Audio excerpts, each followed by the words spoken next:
This episode is supported by ArcIT and Twinmotion. You'll hear more about both of them later in the show.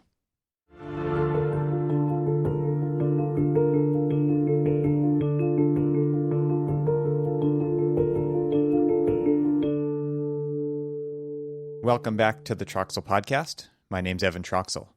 Neither of my guests in this episode need a formal introduction, and in fact, I never did one for either of them in their previous episodes on the podcast, but I should do some housekeeping and remedy that now. Yes, this episode has two guests, and it was my pleasure to invite them to come back after a year of episodes to check in on their observations of the evolutions of their respective startups, Hypar and TestFit. Ian Keough is the CEO and founder of Hypar, the father of Dynamo, and he says in his Twitter bio that he is a future astronaut, which is awesome. Hypar is the next generation platform for designing, generating, and sharing building systems. The About page on the Hypar website has a tagline, and it's Buildings Generated Together. They just recently added that together part, and I think it's really appropriate. And what else is really great on that page is that they draw a line in the sand. And here's a bit of what they have to say. I definitely recommend that you read the whole thing. I'm just going to grab a few pieces from the beginning here. Building professionals have spent 500 years recording decisions into drawings.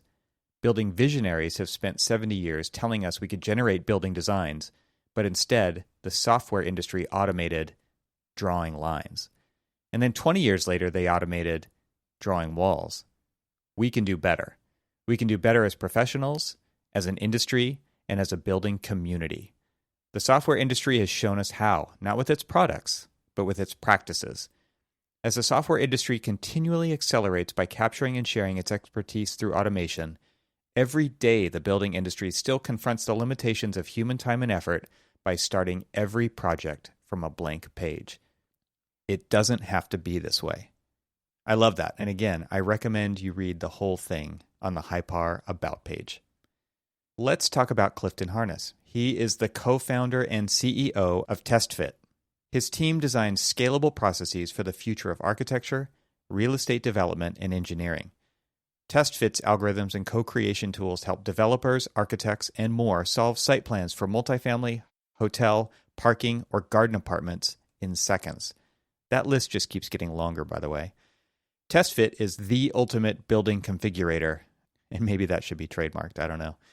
The TestFit About page explains that their software allows one to embrace a data-driven approach to smart urban planning. TestFit makes feasibility studies more efficient. It mixes user knowledge via co-creation with the power of proprietary algorithms into the first multifamily prototyping solution that produces results in seconds. And it's proudly built in Dallas, Texas.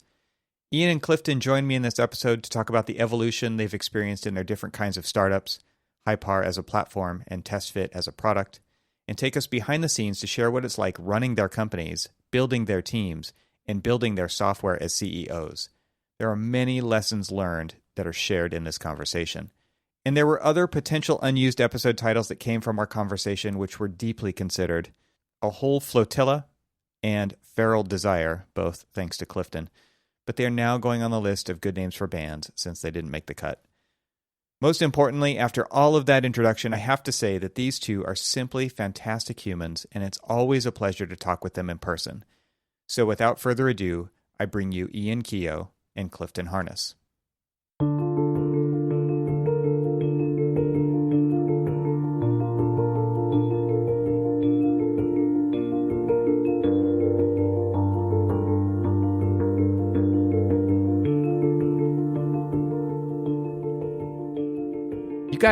You guys have done a lot in the last year. You guys have done a lot since you both started, which was obviously longer ago than that.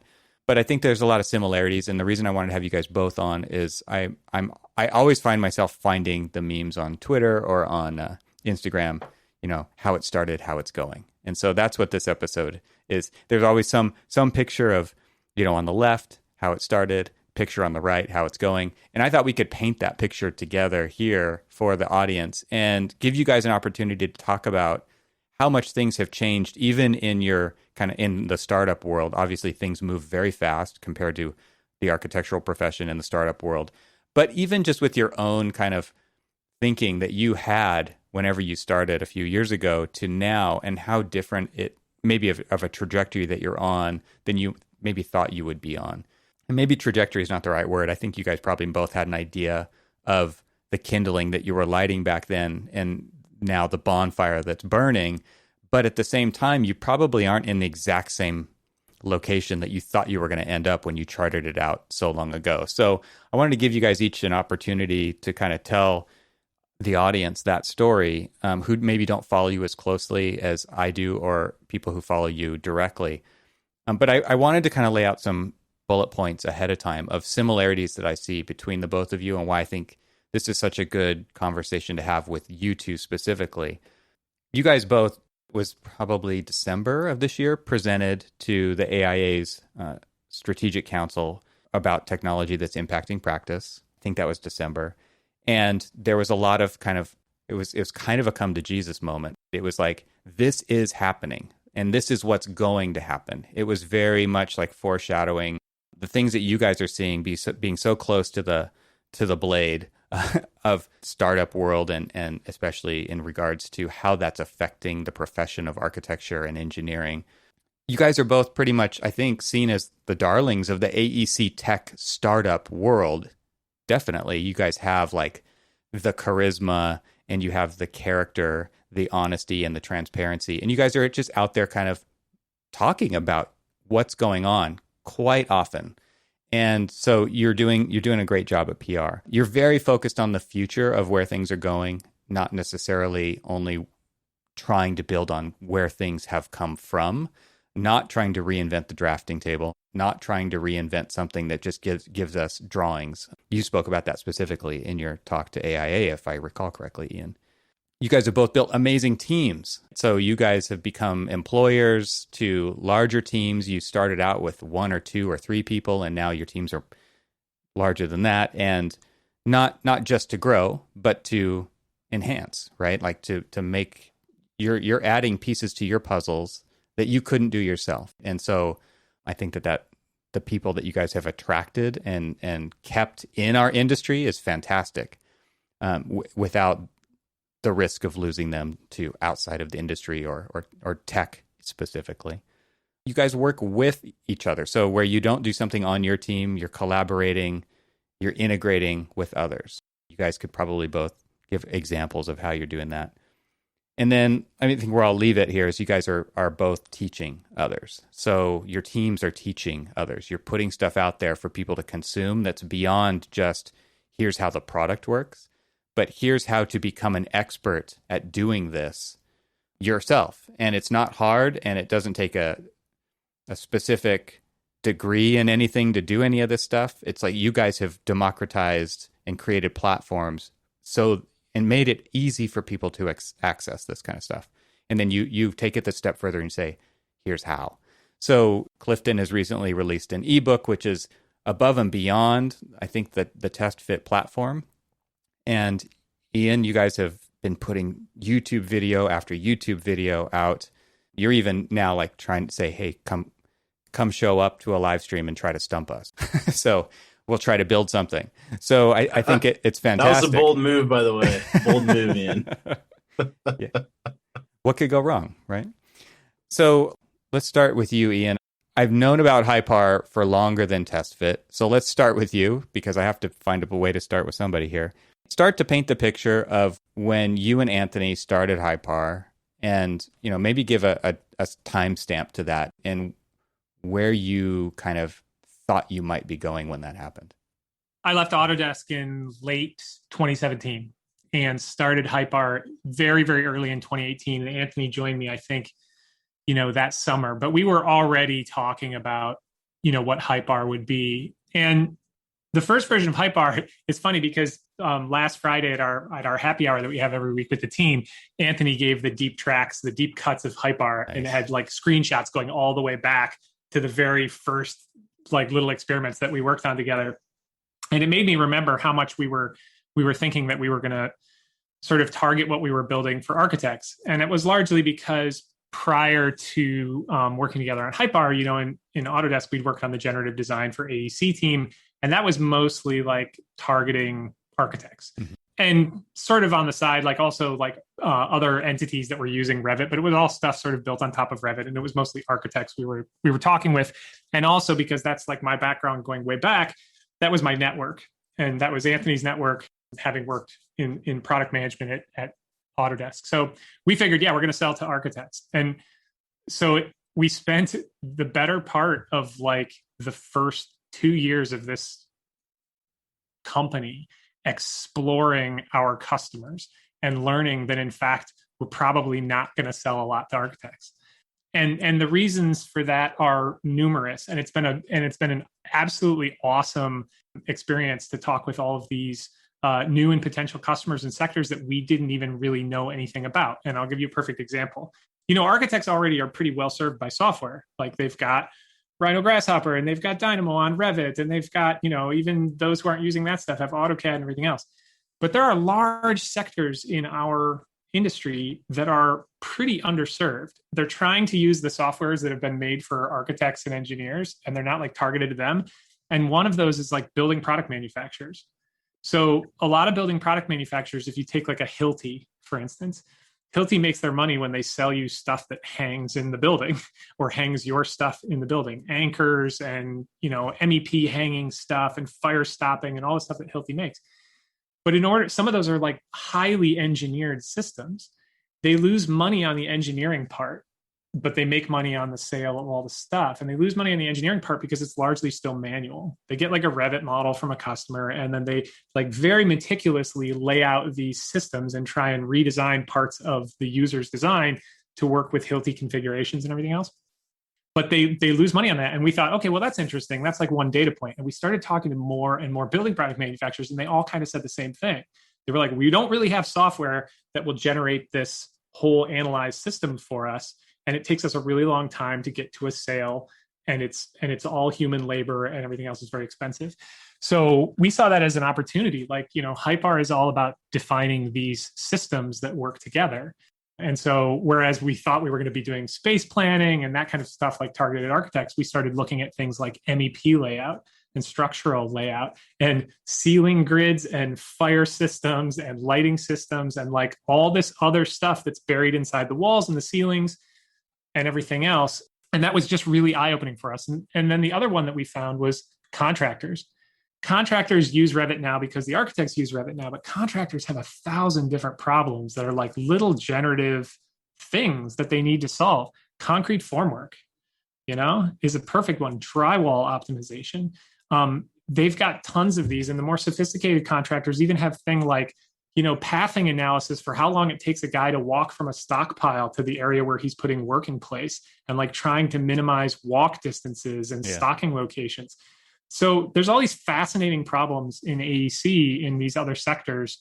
And because those people were underserved by software, they were like, yes, we want you to help us.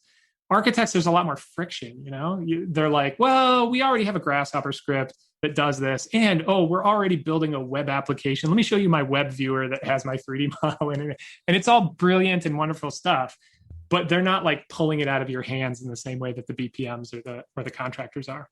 So that was a very eye-opening thing that happened in the first couple of years of our company. And several of our largest customers now fit into the, if they're not building product manufacturers, contractors, and kind of like design builders. And then, of course, we released Hypar Space as a product because it worked on some of this technology that we had built for one of our design build partners. And then suddenly architects woke up and they're like, oh, wait, now you have something on Hypar that's like targeted for us. So what we're going to do now is we're basically going to pivot on the next quarter. We're going to actually pivot a lot of what we're doing around that Hypar Space story, because you can pivot a lot of the BPM workflows and the contractor workflows around that Hypar Space product as well. You can say, once you have your office TestFit, you want to like automate the creation of all the drywall, all the ceiling grids, all the lighting layout, all the MEP supply, like all that stuff. So we're going to tell this kind of layered story about how all those systems kind of build on top of each other. So you started with a pretty firm idea that you were going to go after architects, and you've gone to a different customer base that's adjacent to the whole process of creating architecture, doing spatial layout, stuff like that, all the way down to the nuts and bolts side of things. Yeah. Yeah. And I mean, I honestly didn't know anything about building product manufacturers before at all. And it was just weird to hear from like the Hiltis to people who make siphonic drainage systems for buildings, like all of these weird systems that are inside buildings, low voltage systems inside buildings. You know, we had one potential customer who talked to us and said, just placing a panel next to a door in a Revit model and making sure that it's properly wired up to like the low voltage system that the panel is like controlling elements of, it's like 400 clicks they counted. Wow. And it's the panel goes in the same place every time. That's every door. You know, like why is this not an automated thing already? So tons of interesting problems to solve. Well, he said the magic word in there, Clifton. He said TestFit with the office stuff. So let's go back. Let's do the same thing with you. When paint a picture or begin to paint the picture of when you started TestFit and maybe some ideas that you had. I remember meeting you at Autodesk University, and you were still unsure why you were even talking to architects at that point, because I know it was a hard pill for them to swallow as well. And so maybe, take us back to that point or before that and the ideas that you had versus where you've kind of gone. Or maybe I'd go all the way back to my 5th year of school in architecture. I'm 23 years old. I had just gotten out of a internship in real estate development, and I was really convinced that there was just something wrong with how data was moving around in real estate. And it wasn't necessarily like I was passionate about that problem, like I had just witnessed it firsthand, in one of these development shops, like how the system was just slow. And it's because real estate of all industries is probably going to be one of the slowest to innovate, even slower than architecture. And mind you, I have a Bachelor of Architecture, so I'm going through my 5th year thesis. It's like a real estate development project where I've got my pro forma wired up to SketchUp with some kind of plugin that pushes the data out, and I can recalculate my pro forma. And I'd say the minimum viable product started there, but I didn't really have the vocabulary to explain the problem. I didn't really have the vocabulary to explain the solution for, why this is such a huge problem. And so, I'm 23 or something. So go work in the real world, and Ryan, my co-founder, roommate at UT, I'd call him after work from time to time and say, hey, like, you think you can help me solve this math problem? It's like solving a unit mix or something. And, he seemed interested in the problem. But then again, like, we didn't really have a great idea of like why would this tool be useful to generate lots of things.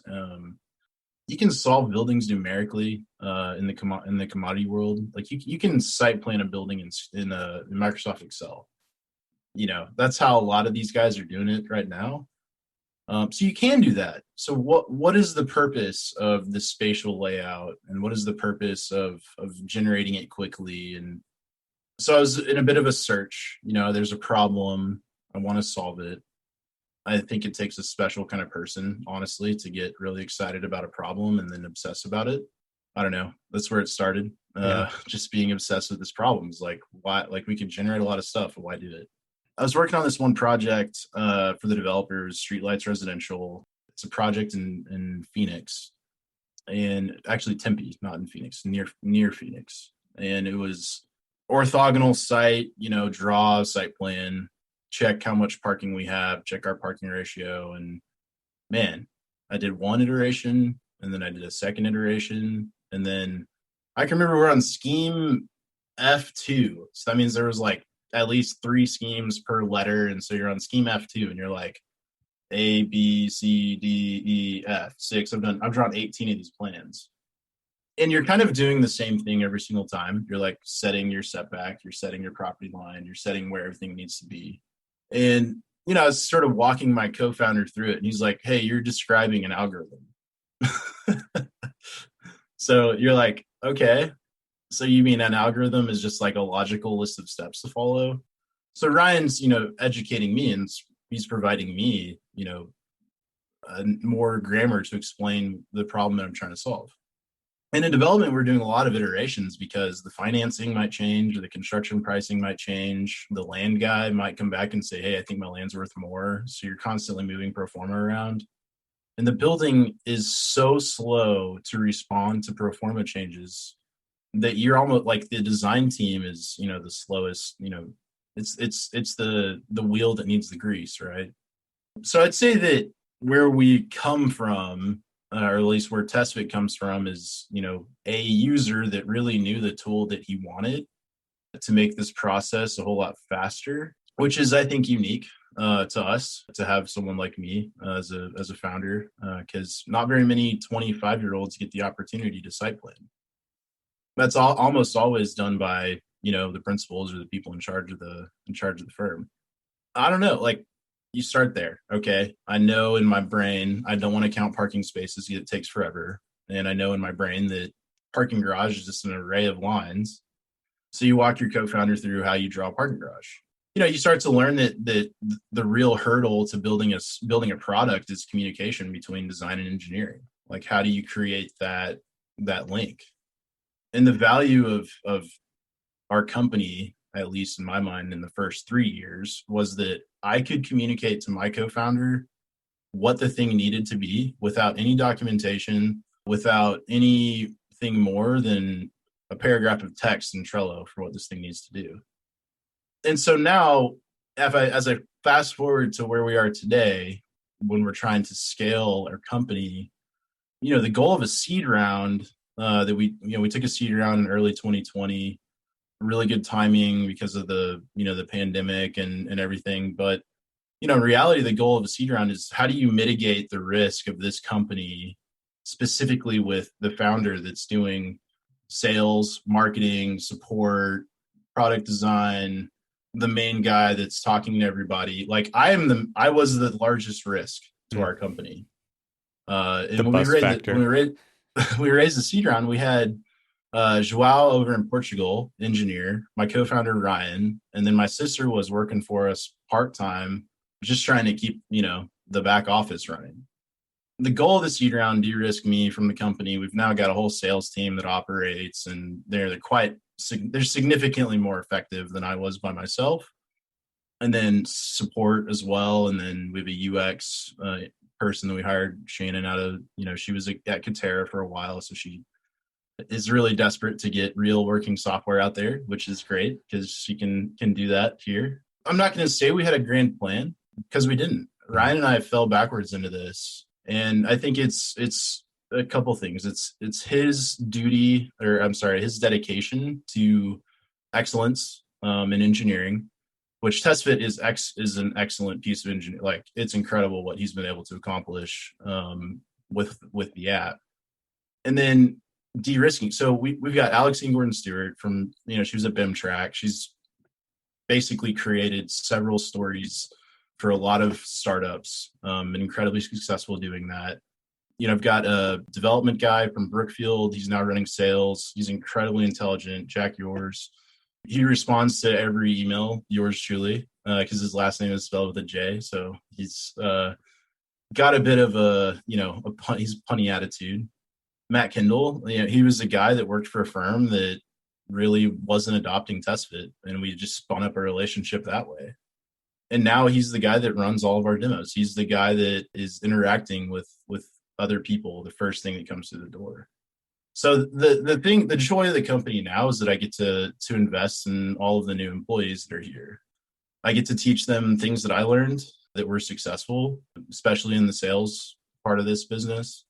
But they are taking what I built, assuming responsibility, and that's how you scale. That's the issue is I think with most startups is that, like, there's one founder like me who's incapable of letting go of everything. And that's been a really hard lesson to learn, is letting go. Like, I see some emails that go out sometimes, and I'm like, it's questionable. Do I say something? You have to tell yourself no. Like, they are humans that are capable of being as effective, if not more effective, in every single part of the business as a team than you could be by yourself. So building a team is now the name of the game. And, the less demos I take, the less I am operating everything, the better.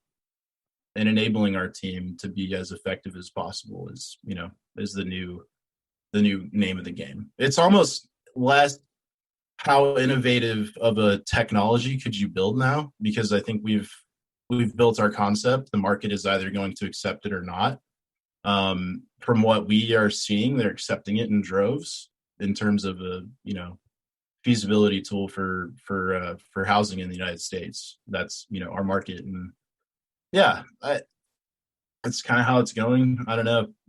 Maybe there's some questions that you want to ask Evan, but no, I actually wanted to just tie on to something here. I mean, Clifton's point about building a team is so important, and I'll say, Clifton, and you and I have talked about this before. It's even harder being a technical founder. Like if you're a technical founder and your hands are in the code, as mine were, and Evan, I think I mentioned this the last time I was on this podcast. I was like, I got to get out of that, and I'm not out of it yet. Mm-hmm. And that is, you're right. That's a big liability for your company. Now the challenge is, a lot of technical founders, myself included, love doing it. They love doing that part. So you have to find this balance between, you started this company to do this thing that you love, and then suddenly you find yourself just on your like HR portal all day, like talking to healthcare people, like dealing with people's time off requests. And so there's this awkward scale that I think both of our companies are at right now, because I think we're similarly sized, and where you're trying to get yourself out of that. But getting yourself out of that means that you have to do all this other stuff, but you're not big enough yet to have somebody to do all that stuff. So you're just, the startup, Evan, you spin such a nice narrative of us being like the darlings of like AEC startups and everything else. But I don't want anybody to go away thinking like, it's so much fun to be a startup. Yeah, right. Like it is. It's wonderful to be building the future, but it's also just like every day you're trying to figure out like, what the hell, how do I pay taxes in Massachusetts? Oh, wait. You're getting those emails too? Have you contributed your $37 to the uninsured? Well, and this is the challenge, and actually tying this into some of your questions beforehand, Evan, about like the pandemic and how this affected things. Hypar always intended to be a fully remote team. I always really liked the idea. I was always remote at Autodesk, and I always loved the idea that one day I'd build a company where people could kind of work from wherever. And of course, that was a little bit odd. And then the pandemic started, and suddenly it wasn't so odd anymore. And now you can use it as a selling tool. Mm-hmm. If you're a talented engineer in the AEC space and you want an opportunity, and by the way, we're hiring, so you hear this, just give me a call. And you're passionate about this stuff. Like, I don't care where you live, but what that means from a company building standpoint is, oh, now I got to pay taxes in like Pennsylvania, and I got to deal with, and so you just find yourself, there's other business complexities that come with it. So it's not all wine and roses. Yeah, that behind the scenes stuff is huge. It's what actually gets you guys going from day. It actually keeps you guys going from day to day, right? But it's the stuff that nobody ever sees. Yes. So an example, after I get off this podcast, I'm going to go jump into our budget and make sure we are aligned. Yep. And then I have a directors and operators insurance application I need to finish. So, I just got our D&O insurance the other day, and now we're doing cyber insurance, because it doesn't matter how many customers you have, everyone will have a different insurance requirement. And now actually cyber insurance is becoming, I don't know if you guys have done it yet, but it's becoming a huge thing because of the number of people whose businesses have been ransomwared and the whole thing. So yeah, that's the other thing you're doing. You're dealing with insurance people. Well, you guys have both been, like, you just laid it out. You guys have both attracted that talent, and it didn't matter where it came from. And this is something that's come up on the show before. I had an episode with Dror Poleg, and it was, he's a historical economist, but he's very much focused on the future of work and talking about talent attraction and retention. He talks about, the 10X class and how people are actually going to, instead of working for a company full time, you might just work for a company for 15 minutes. I've had this like thing for the longest time, and people have poo-pooed it, and it's still not going to be the vision. But like, I was like, everybody in AEC goes into an office every day, and they sit down at the machine that their company built for them, bought for them, and they sit down at their 3 or 4 monitors, that the company bought for them, and they use software that the company bought for them, and they're tied to this project that is like part of the company's bottom line. And, you know, I was just imagining, even when I was back at Bureau Happel, I was just imagining like, yeah, what if in the future we just came together as kind of loose aggregations of people who have these capabilities, and you're able to work on a project together for a while and then disband. You know, like when bands go on tour, you know, they call up like their favorite roadies and they're like, hey, come out of your quasi retirement or whatever you're doing, come over, like help me work these shows, bring your crew, we work on this thing. And then everybody just kind of disappears again and goes and does their thing. And everybody said, well, you can't do that because, you know, firms have insurance and there's liability. It's always, in the United States at least, it's always like too much liability, there's too much da da da. But I also think that like technology is like going to be the great enabler of all of that, right? And you know, instantaneous communication in the design tools that you use every day across great distance, you know, and it will look very different from what we do, you know, right now with our design software. So it's still a torch that I'm holding for the industry, but I think that this is something that needs to happen inside of firms. And I think what you're talking about is something much more decentralized than that. But even inside of firms, when you talk, this is something that came up time and time again when you're doing staffing, is who's available is always number one driver. What's the opportunity? What's the skill set? There's so many factors there. And all, like, again, back to Clifton's thing, you're describing an algorithm. It's like, what do you want to do with your life? What do you want to do with your career? How do you want to balance that? Who's available? What are the project opportunities versus where you want to go with your career? Like, what's next for you? And you can see how there's like this load balancing that needs to happen, but it doesn't. And so people get pigeonholed into specific roles time and time again, doing the same thing because they showed someone that they were good at it. And then that's all they got to do. And the only way out for many people is to move into another studio or move into another office or move into another profession. And it's like mind-numbingly crazy making. Well, and what's the law that by the time you're competent at your current job, you're promoted out of it into some other role? Like, honestly, like by the time we got the seed round, I was really competent at running things by myself, and then I just got promoted out of it. All and of a sudden, you got we had this sort of weird like moment in time where, what do you do? Yeah, you try to train people, but it is really interesting, I think. Because my professional experience is like 2 years at a real estate shop, like 4 architecture internships. I never worked somewhere for a long period of time, and so seeing management from this side, like I don't have a great example on how to manage. Well, seeing also some of the effects of this kind of stuff that you're talking about, Evan, happening.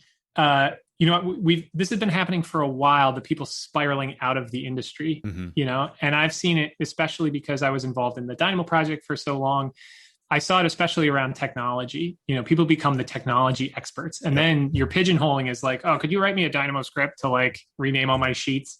You know, and then you become the service provider inside of and some people that's like awesome for them. But some people like looked over the hedgerow and were like, hey, wait a second. If this is like really required inside my firm, maybe it's really required inside lots of people's firms. And maybe that talent doesn't exist in those firms. So maybe I could just like go out and do my own thing. And I remember when the Bad Monkeys group formed, you know, from the Dynamo, they kind of rose up out of Dynamo, a bunch of sort of self-trained programmers and computational design people and automation guys.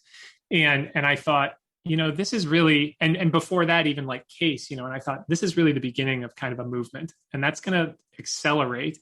And in some ways, Hypar is meant as a way to provide a platform for those people to do that thing, you know, because they're going to be the people who are extracting all the expertise out of the industry and putting it out there as software that other people can access and use. And we are seeing more and more of those. Every month now, I hear of some new thing that there's the 5D team who used to be at HKS. There's the Rio team who used to be, you know, who are an aggregation of people. There's still the Bad Monkeys. There's the Matter Lab team. I mean, you can go on and on. Every month I see a new one of these.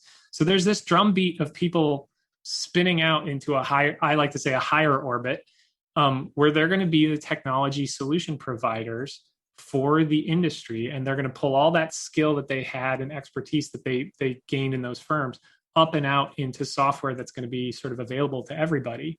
And so we're talking to a lot of those people also, because we don't necessarily, the Hypar core team wants to work on the platform because there's a lot of stuff we've got to provide. And then we want to work with those teams to actually broker, oh, here's a customer, a contracting customer, a building product manufacturer who has this like very specific problem and needs this specific solution. Can you implement that on top of Hypar and then make it available? This is the exact kind of thing that Dror was talking about, where you've got people who have this kind of list of really specialized expertise that isn't needed all the time. And it's really hard to employ those people all the time because, number one, they're probably not happy doing that kind of thing all the time. But also like you just need a short burn and you need it to be amazing right then. And by building that network of that kind of expertise, yeah, it's not needed all the time, but everybody understands that, and they can go do the other things that are on their list of expertise, kind of an on-call basis. And people start to broker for those time slots for these different things, and people can do that from anywhere. And they can, it doesn't matter what platform they're doing it on. Like, I don't mean platform, but like their computer, their tablet, whatever it is, their access portal into this. So yeah, they're building the functionality out for you, but you don't need that all the time, and they probably wouldn't be able to do it all the time either. And I'll say, I mean, I think you see some of the, it's funny, there's a zillion, we have this joke internally, and like yet another building configurator. Like every day we see yet another building configurator. It's some web-based thing, or it's a Grasshopper script, or it's, there's so many of those right now because now there's all this technical talent out there that can implement this stuff. And it seems like it seems, at least at the outset, and Clifton will disabuse anyone of the notion that it is in fact a simple problem. It seems at the outset like a simple problem. Oh, it's just like boxes in a row along a line. Like, we could do that. And so you see, it's almost like we used to joke that the Stadium Bowl configurator used to be the thing that you cut your teeth on as a computational designer. Now it's like a building module layout algorithm. And I think what that means is that we're still in this place of technological development in AEC where those people have spun out and now they're doing stuff and they've got, RE customers asking them for that kind of thing. But we haven't actually seen the next level of sophistication. The next level of sophistication is, fully generating structural systems for building and mechanical systems for building. It's not just like figuring out how to, use machine learning to move your tags around on a page to clean up your drawings. We haven't yet hit the next inflection point where that technology sort of surpasses some of the liability barriers that I think people perceive to be really what's going to block us from taking that next move. Like, well, you could never generate a structural system because then, the structural engineer is not involved or whatever. I hear that all the time. Yeah, but it'll happen. I would say when we started this project in 2015, Ryan and I, as like a fun script to solve unit mixes, I never thought that you could generate a fully fleshed out building, even in 30 seconds, right? Like I was like, no, just doing it in first is going to be impossible. And then surely it would take at least a few minutes. And, but when you put someone like, a very talented and creative engineer like Ryan on the problem, they can do some incredible things. And what it really takes, though, is communication. Like, for example, there are people who have laid out airport lounges 10,000 times. And there's a very specific way that designer thinks about that very specific typology, also morphology. So just the type of space, but also the form that it takes. So you could automate it, but you're going to have to find a designer that has the experience, and you're going to have to find an engineer with ingenuity to take what they say and turn it into something real. And I think the funny thing to me is that any architecture firm out there is better suited to build their own version of TestFit than I am. I don't think they will, because it takes a significant capital cost to build this kind of stuff. And architecture firms are, not the kind of groups that want to do or could do that kind of thing with, commissioning a software company to build a giant, configurator. But that's my insight right now is, look, like you could automate a lot of the stuff in architecture, but it really does take the insight of a designer, and it takes the creativity of an engineer to implement it. And Ryan and I don't come from Autodesk, don't come from any sort of pedigree that is of note. Like, we went to the University of Texas at Austin. We're not stupid. We're, intelligent, I think, but you don't have to go to Cornell to be a great architect. You don't have to go to MIT to be a great engineer. You just have to have a problem to solve and solve it really well. Let's take a short break from the conversation to talk about this episode's sponsor. What if you could visualize your building in a couple of clicks, remove months from the design process, or create a bridge between stakeholders to solve problems before they even come up? Well, our friends at Twinmotion offer simple, real-time visualization for architects. Their state-of-the-art technology lets you view and edit your scene on the go in the same pixel-perfect quality as the final rendering. Twinmotion seamlessly integrates with other tools like SketchUp and Revit, transforming your BIM or CAD models into high-quality images, panoramas, standard or 360-degree VR videos, or presentations. It's no wonder that it's used by industry leaders like Zaha Hadid Architects and HOK. What's more, you'll have access to Quixel Megascans, the world's largest library of 3D assets to populate your scene. Sound complicated?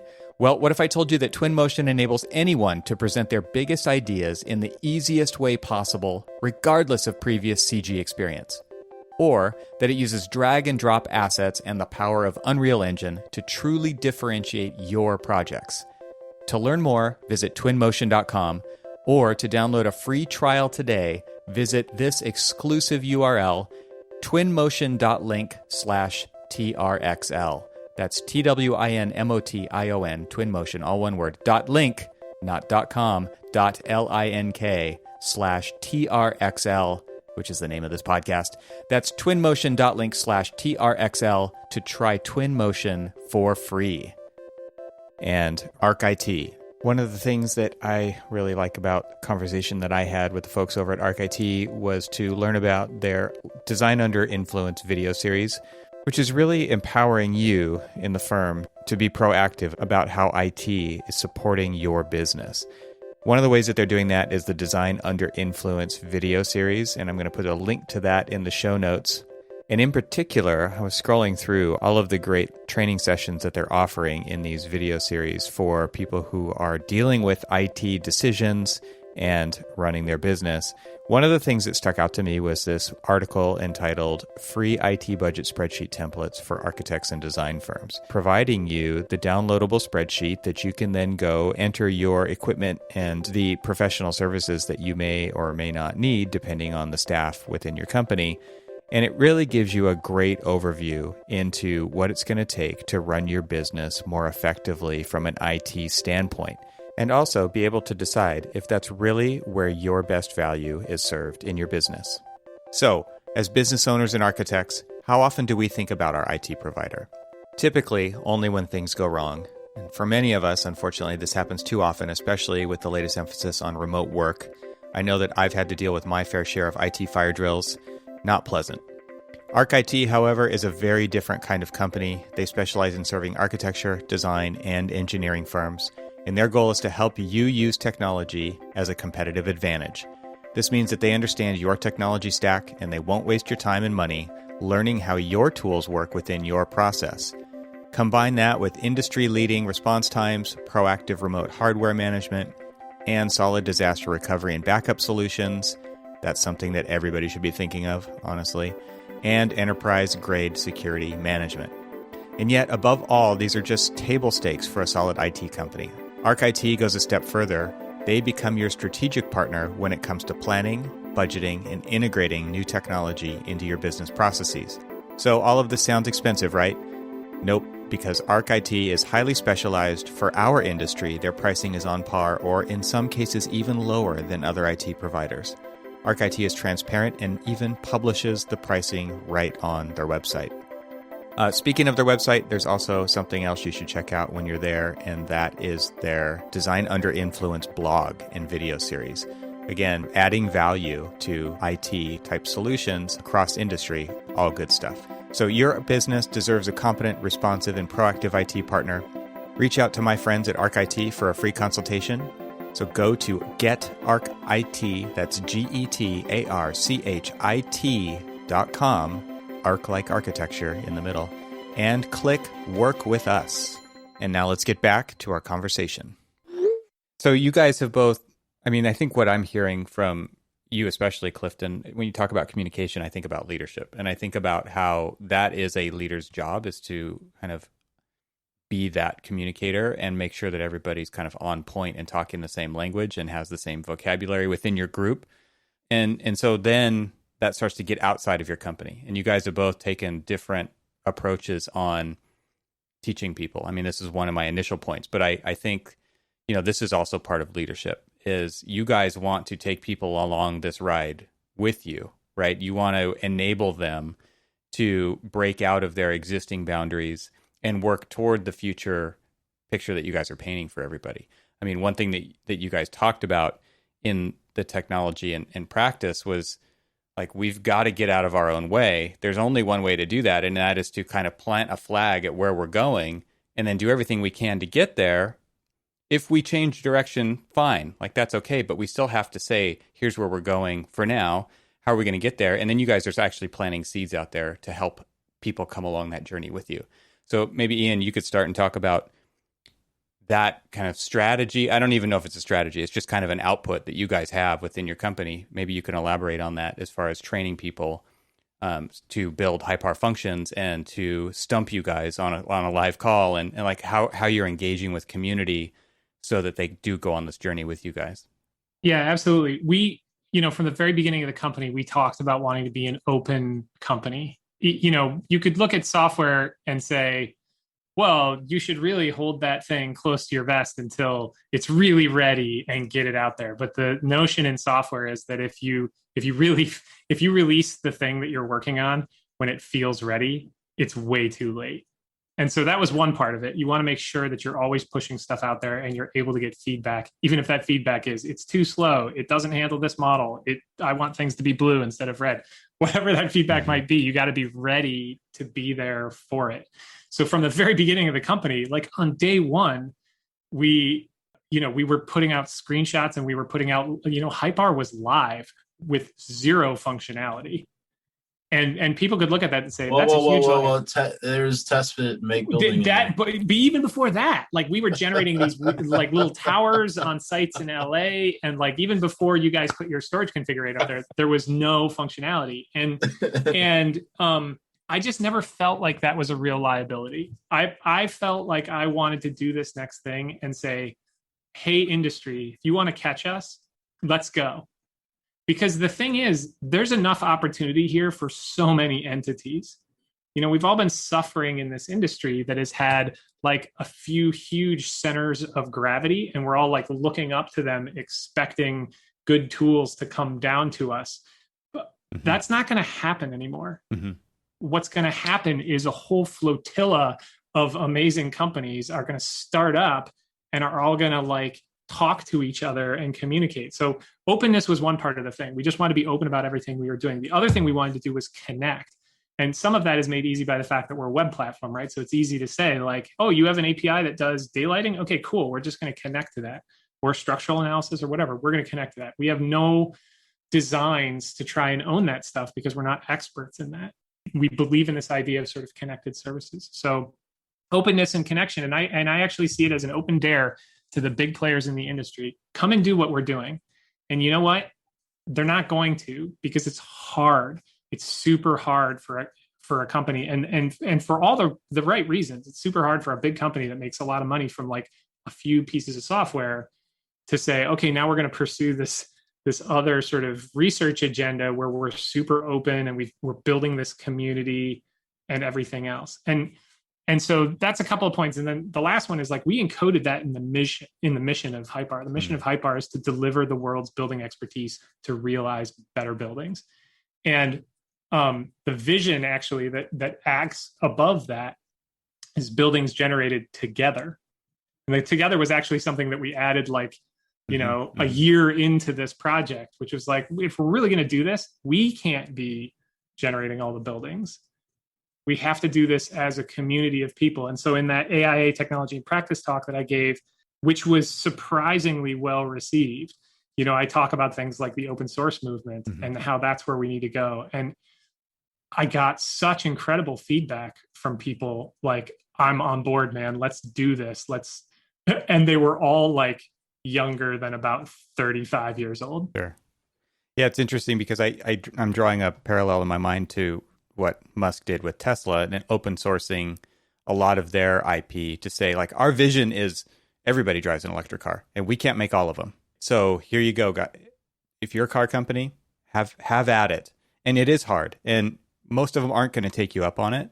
But it's a meaningful gesture to be that kind of a leader, as you guys have done, and say, like, yeah, we're not going to be the ones who generate all the buildings. Let's make stuff that everybody can. And I think one of your points in that talk was, and I've said this in some of the engagements I've had online too, is, architects touch, like, real architecture is like 1% of all of the world's built environment. It's not, there's a 99% out there that it doesn't have to be bespoke, boutique, high capital A design. Like it needs to be better space so that we lift everybody up together. And that has to be accessible to everyone. One of the things that they asked me to talk about in that talk was, because it was a theme of their set of talks that people were doing, was equity, diversity, and inclusion. Right. And this is a very incredibly important topic that everybody's discussing in all these different places right now. And I was like, I don't think I gave the response that they wanted to hear. My response was like, how can we even start to talk about this if architecture is a rich man's game? Right.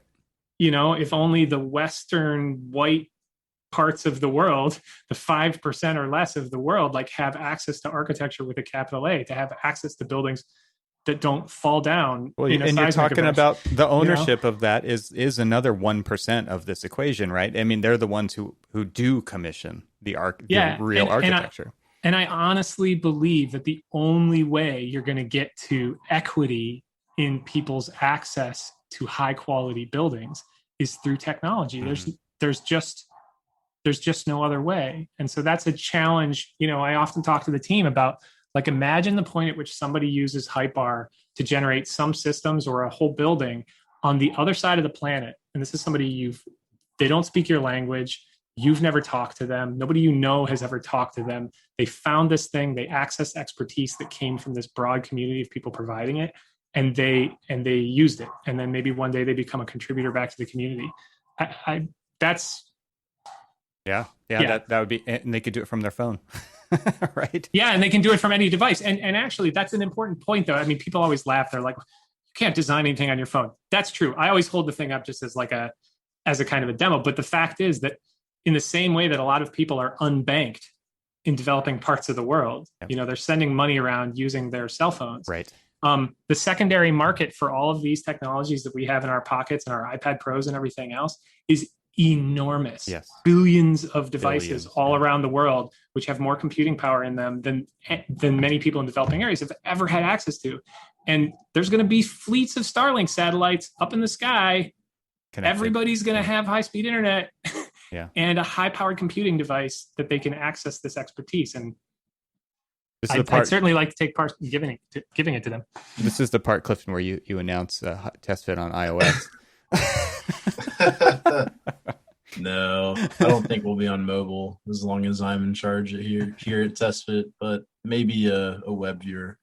I think so. We talked a little bit about mission. We've been kind of circling a mission statement here, but where we've landed is to democratize data-driven design for commodity buildings. So TestFit's mission is going to stay with housing and commercial space and retail space and light industrial and storage and the kind of buildings that really have an outsized impact on cities. So I think it's interesting, at least from my point of view, seeing kind of the growth and the kind of users that we have, because none of the TestFit paying customers are going to be like the top 5 largest architecture firms in the country. Like we have so much traction and usage with shops that are, 10, 15, 20 people or less, simply because these shops are either too small to really afford a computational designer, or they're in commodity architecture and they haven't even transitioned into Revit yet. Like a lot of the world is still in 2D CAD. Yeah. And that's something that like I think the startup world needs to remember, is that like Revit not dominating the market nearly as much as you think it would. Especially when it comes to the commodity world. Like it's just, if you have a building that you've built 3 million times, they're just going to again and again and again. And so a lot of what we do is like, how do we disrupt that? Right? How do you get rid of this same building design for every, building? Can you create a more context-aware modeling solution? Can you actually elevate the discussion of what a feasibility study is? And, you alluded to the ebook earlier, which is kind of difficult for a startup of our size to produce, because, you kind of grab one person and they work on it for about half a week, creating all the data, and then you sort of edit it whenever you can and try to make it look professional. But what we saw with this ebook is kind of the numerical nature of buildings. It's what happens if you change this parameter here, what moves elsewhere. And traditionally you wouldn't be able to have this data set, because you're typically going to draw like, maybe 10 different iterations on a site. But we went through 220 iterations, I think, of realistic buildings, right? So you throw out all the sort of trash that gets generated if you have a trash generator. But it was exceptional to me because you start to see the real nature of buildings numerically. And as we all know, architecture is incredibly subjective. I don't conflate architecture and buildings being the same thing. In my mind, they're quite a bit different. But if you have this data as an architect, you can basically walk into any development situation and say, hey, I have the data to prove that this is a really great design. It's a great position to be in, right? Right at the beginning. Most development guys, they're number driven. Like this is a pro forma exercise. And all we're doing is making the numbers, surfacing them in a way that hasn't been done at this scale before. The thing that I love about Clifton's comment, and he's told me this in the past, the size of the firms that use their technology is another selling point for just technology in general, right? The revolution will not happen as a result of the largest sort of boutique architecture firms in the world using technology. It'll happen as a result of thousands and thousands and thousands of small firms and small builders all around the world doing this stuff. And it is kind of what made it hard for us to turn away a little bit from architects as a target sector, because I'm always so impressed by the work that the big name architects do. I love talking to my friends in all these big shops around the world. It's incredible. It's beautiful work. But you've just got to look at the numbers. Mm-hmm. There are so many more of the 10 to 15 person shops that you've never heard of. Right. Who, if you could effectively sell software to them like TestFit is doing, you could have an incredible, not only an incredible business, but an incredible impact on the built world. And, Clifton, I might be selling you out to say this, but we had a conversation at AU a couple of years ago when people went to conferences in person. And we were both kind of trying to think through, like, if we automate the generation of architecture, like, what does it mean to the quality of buildings? And it is something that we have to stay on top of, because, we could enable people to automate the generation of a lot of like really, really banal, terrible stuff. Yeah. But the other way of thinking about it is like, you could also enable people to design with so much more efficiency. You could understand the impacts of embodied carbon. You can understand the financials for a project so much better. You can control waste. So TestFit has an opportunity to create a huge impact on the built environment through the numbers game that you're playing. Yep. Yeah, I think we already have the numbers for 2020 were pretty exceptional in terms of usage. At most, I think we have about 8% of the housing market in terms of all of our customers, and sort of aggregate their numbers, and at least 3%. So between 3 and 8%. So I honestly, like, I'm sitting here blown away by Amazing. like you just sort of pinch yourself. You're like, I was struggling to pay rent 3 years ago, and you just had this feral desire. Like, I think some people have witnessed me in demos where it's gone poorly, and I just am like, all right, I'm done. See you guys later.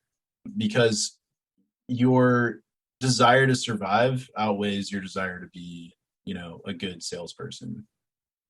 And thank God we did. And I have an okay name, I think. I think here's the incredible thing about Ian. Everybody trusts Ian. Like, I've talked to so many people that were, oh yeah, I was talking to Ian about this, and it's like some of my competitors, and they're like, oh yeah, like Ian's like he's the confidant, the arbiter. So I got it, hands down, great work at Hypar creating the community that you have. But I also think that we've done, like, we're 42 releases in. We've done nothing but consistently improving our app for almost 4 years, and we have customers now that have been paying us for almost 4 years. Like, these people are my favorite people. They have given us feedback for years and continue paying us. There are some, like, TestFit's average sales price now is about $6,000 a year. We have one firm that has a firm-wide license for $250 a month. They got in early. So, that connection with that firm is incredible, because they give us just all of the feedback that we need to build a better product. And that's trust. When they give us feedback that is valuable to them, it shows trust.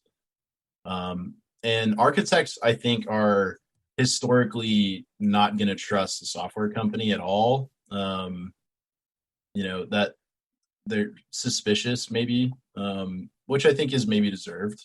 But we're going to have another case study come out with an architect, small shop out in Virginia, and it's had an incredible impact on their firm. And just seeing these little stories, like, I can't believe TestFit has impacted people this way, and it's like a small relationship, right? They pay us money, we give them software, and it has tremendous impact. Earlier on, Clifton, you said the biggest hurdle, I think I'm paraphrasing, but you said something to the effect of the biggest hurdle to building a product is communicating the design from design to engineering. Yeah. And I don't think that's the biggest hurdle. I think you just summarized the biggest hurdle. The biggest hurdle is getting that first person to trust you, getting to a place where they can give you that unfiltered feedback that helps you to make your product better. And I think, Evan, it's beneficial to all your listeners to understand just how hard it is to get to that point. Mm-hmm. As somebody who's building a business, to get the first customer, and then to get the second customer, and the first 5 customers who you can, like, talk to and who their kids' names, like, and they'll tell you honestly, like, what's wrong with the software and what it's going to take to, like, expand the usage of the software inside their organization. That is the thing that's difficult. Building software is not actually the hard part. There's a lot of talented people out there who you can bring onto your staff and you can pay them to build software. It's really having a kind of a mission, defining who your customer is going to be, going out there and then iterating, as they give you feedback. And all the credit to, I think TestFit is probably, how many other softwares on the design side of things have come into AEC in the last 20 years and been self-sustaining? Right. Not very many. Less than a handful, Well, I mean, we did a seed round, but I mean, we were like, Ryan and I could have lived off of, like, what were we paying ourselves? I was making like $40K a year or something with a baby coming in, and you're like, or your wife wants a baby. co-founder wants to scale faster. My hair's starting to turn gray because I can't work 80 hours a week. And but let's talk. Wait a sec. So let's talk a little bit about that. I'm sorry, Evan. I'm taking over your podcast, Yeah, but you this is got an it. important yeah, thing. Yeah. Scale, right? So it's all about scale. We have just, you, TestFit and Hypar are both VC backed. I don't know if it's considered seed stage, companies, but companies that have taken a very small amount, in the great scheme of things, a relatively small amount of venture capital. Yeah. Yep. And what comes with venture capital is an expectation that you're going to grow the company. And it depends on the kind of, how smart the money is that you get involved with, how fast they want you to grow. And the challenge, and Clifton, I'll be interested to get your feedback on this from your investors and the people that you're talking to. But the challenge is, of course, we have massive, 800-pound gorillas in our industry that are dying. My team is built out of a bunch of incredibly talented people who I took out of the, I plucked out of the water from the blown up ship of WeWork, Great work, by the way. I'm quite jealous. And they're incredible. And there's a whole other podcast we had about like the WeWorks centralizing and Katerra in the same way, centralizing all that amazing talent. But now we've just watched Katerra as well, and then we as sort of founders, people don't really know that like, oh, you've taken $2 million versus $400 million. It's like, it's not apples and apples, but people don't care. They'll still be like, oh, so like you're going to fail too in the same way. It's like, well, exactly. But there's always this expectation that you're going to scale. And to my point about like how few softwares have come out on the design side in AEC in the last 10 years, like how many have blown up, like there is no Figma. Figma just raised another $200 million. There's no Figma in AEC in the last 10 years. I don't know if we have technically blown up yet. It still feels like there's a lot of friction, and I think there will continue to be. So obviously we have VC, we're VC backed. So it's all about growth, right? Their fund is driven by an IRR, which is the same way that, same reason why real estate developers want their building built as quickly as possible is because there's a time component to this investment for them. So they want us to grow, as quickly as possible. I'm happy to say that every quarter since our investment has been the fastest quarter. We've grown faster every single quarter. And that is all about scale. I mean, the reason why we took the seed round, okay, it solves some of your personal issues, but you can handle personal issues without money, I think, pretty well. At least Ryan and I could. But this has enabled us to get, like I said earlier, you need to de-risk the company from you, which as a CEO is very difficult, like as Ian has stated, because he's in the code base. I'm not. I'm fortunate that I don't have to split my time between managing the company and managing the code base. So I can see that being incredibly difficult for a technical CEO like Ian. And then the other thing that you have to prove in a seed round is product market fit. You have to prove that your product fits a specific market with a level of you've eliminated some of the friction here to acquiring customers. Like your customer acquisition cost needs to be at least lower than, the cost of your software.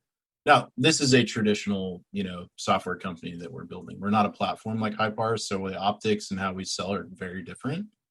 We're not trying to bring suppliers and buyers into the same, into the same ecosystem.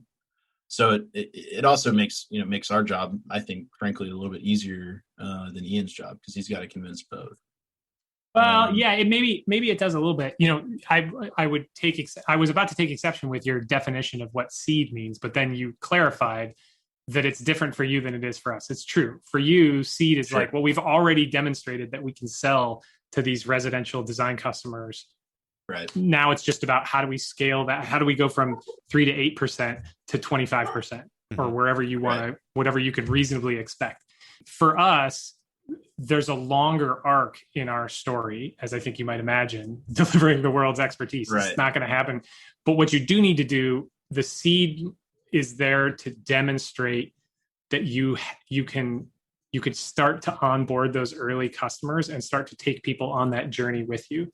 And you get enough of those like customers that are big enough and have enough of a shared vision with you and will go on that journey for a long enough time that you can start to demonstrate to the rest of the industry that, hey, look, your competitors or the people that you respect and admire, they're starting to do this. It's time for you to start doing this as well. And it is harder in a way because I'm a little bit jealous of Clifton because I look at the problem of like residential layout and I'm like, oh, it's so well bounded. Even though I know you guys are constantly coming out with new features and like, okay, now it's parking. Now we're doing structural optimization in parking garages and all this stuff. So maybe it's not as well bounded as we see it from the outside, but the platform is like super unbounded. Open-ended, yeah.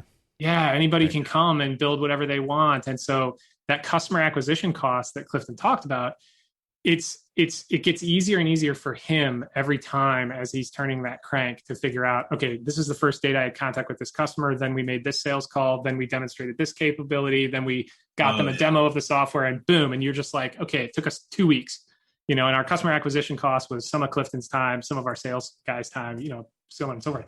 For us right now, we're running the best possible communications with customers are like 8 to 10 weeks.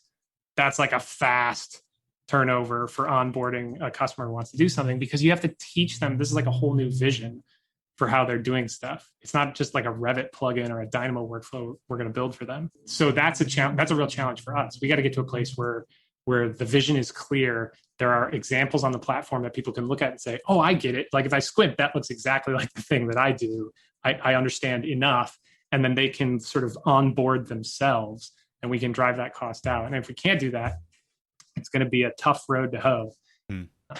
Yeah, very different. You guys, I started off kind of talking about similarities that I see between you guys, but products versus platforms are two pretty different outcomes. And I really appreciate you guys taking the time here to kind of lift the hood and give everybody a peek at what's going on under there, because I think people are kind of tired of being dictated to what their software is. And you guys are obviously very open to feedback and direction and what works and what doesn't, and solving problems for people and really engaging with the community of users that you have and that you're hoping to have to help drive where you guys go. That's a very different model from what people are used to buying stuff off the shelf, right? Like that's a very different thing. So at the same time, like not everybody's just going to go out and do a startup and start making a technology company. And this is a little bit of, like let's really put it out there. You guys are doing a ton of work to make this happen. And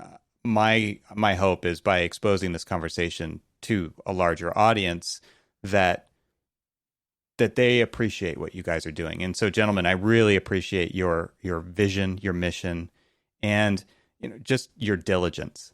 You guys keep marching on and you keep surprising us. And I think it's really fun to watch, and it's also really fun to engage. Obviously, you guys are both very open to engagement. Ian, you've got the Discord server. I mean, you guys are doing stuff on YouTube. I remember participating with you, Clifton, on as you were doing layouts in AutoCAD versus TestFit on YouTube and having live commentary. I mean, like this kind of engagement. You should do another one of those. You should. It's super fun, and it is. So it's always good to remind yourself just how slow where we the came old from. Technology is. Absolutely. Yeah. I mean, and that's a great point. I mean, maybe what we'll end right here is there's a constant beat of this drum, to use your analogy, Ian, that this drum beat keeps marching on, and there's so many problems to solve. But look how far we've come. And you got to step aside for a moment and come up for that breath of air and say, wow, like a lot has changed since you guys started. So kind of taking it all back to the beginning of how it started and how it's going. You guys are doing a phenomenal job. So thank you so much for taking the time to have this conversation with me today. It's been awesome. Thank you, Evan. It's always fun. And I should say, I mean, we benefit hugely from you being a kind of a megaphone for this stuff in the industry. The number of people that have told me, like, I listened to you on the Troxel podcast, and this is, can we talk about this? It's incredible. So please keep doing what you're doing as well. Absolutely. Great to hear. It makes our jobs easier because you keep tabs on everything. Yeah. Happy to do it. I'm in great company. So thanks, guys. Talk to you next time. Thanks for listening to the Troxel podcast. And once again, I would like to thank Arc IT for sponsoring this episode. visit their website at getarchit, that's GETARCHIT.com. Thank you to Twinmotion for their support of this episode of Troxel Podcast. You can visit twinmotion.link/TRXL, or I've made it easy for you. Just click the link in the show notes and download your copy of Twinmotion for free. This show is part of the Gabled Media Podcast Network. You can see all the shows at gabledmedia.com. That's GABLMEDIA.com. You can help support what I'm doing here by leaving a 5-star review on Apple Podcasts to help get the word out, and of course, share it with your friends. I'd love to hear from you, so leave a comment on the website at trxl.co/podcast, where you can find every episode. You can also follow me on Twitter and Instagram and YouTube. Just search for eTroxel. Talk to you soon.